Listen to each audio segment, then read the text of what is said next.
கட்டு கதைகள் என்ன செய்யறான்? அப்படியே அவிழ்த்து விடுகிறான். நம்புவதற்கு ஏதுவில்லாத கட்டுக்கதைகளை அப்படியே சரம் மாதிரி என்ன பண்ணிக்கிறாங்க, அவிழ்த்து விட்டுட்டு இருக்கிறான். இப்படிப்பட்ட உலகில் நம்ம இருந்து கொண்டிருக்கிறோம்.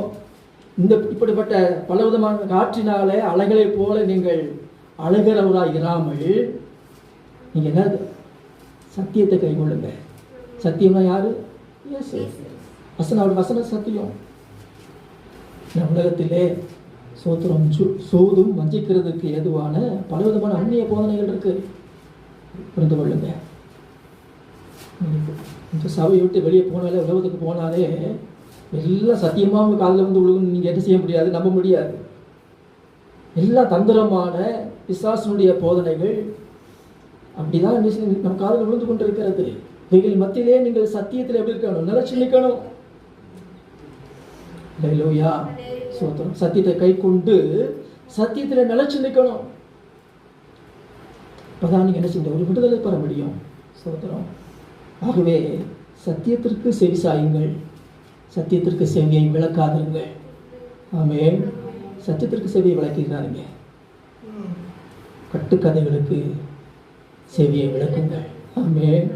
சாசு பல அப்படியே அப்படி கட்டி கட்டி கட்டி என்ன செய்யறான்? கதைகளாக விட்டுக்கிட்டே இருக்கிறான்.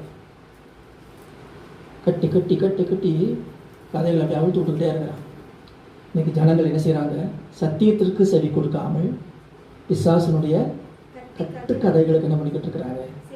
செவி கொடுக்கிறார்கள், சார்ந்து போகிறார்கள். இப்படிப்பட்ட உலகத்தில் இருக்கிறோம். அதனால் ரொம்ப கவனமாக. ஆகவேதான் 2 தீமோத்தேயு 4:4 சொல்லப்பட்டிருக்கிறது, சத்தியத்திற்கு செவியை விளக்கி கட்டுக்கதைகளுக்கு சாய்ந்து போகும் காலம் வரும். நீங்கள் உலகத்தில் பாருங்கள், இன்றைக்கி சத்தியத்தை சொன்னால் அதை விசுவாசிக்கிறதுக்கு நமக்கு மனம் இல்லை. ஆனால் கட்டுக்கதைகளை சொன்னால் அப்படியே என்ன செய்கிறாங்க? அப்படியே ஏற்றுக்கொள்கிறாங்க. அதுதான் எழுதப்பட்டிருக்கிறது. சத்தியத்திற்கு செவியை விளக்கி கட்டுக்கதைகளுக்கு சாய்ந்து போகும் காலம் வரும். காலம் இதுதான். இன்னும் என்னைக்கோ இல்லை, இதுதான் நம்ம வாழ்கிற காலமே அதுதான். கட்டுக்கதைகளுக்கு மக்கள் சாய்ந்து கொண்டிருக்கிறார்கள். இதில் நீங்கள் நான் எப்படி இருக்கணும்? கவனமாக நாம் சத்தியத்திற்குள்ளே நாம் நிலைத்திருக்க வேண்டும். ஹல்லேலூயா. சோத்திரம். அப்போ சத்தியம் என்பது விசுவாசத்தோடு இணைக்கப்பட வேண்டும். அடுத்து சத்தியம் என்பது கிருபையோடு இணைக்கப்பட வேண்டும். ஆமென். சத்தியமும் கிருபையும் சத்தியமும், கிருபையும் சத்தியமும். அதனால் சத்தியமும் விசுவாசமும், சத்தியமும் கிருபையும்.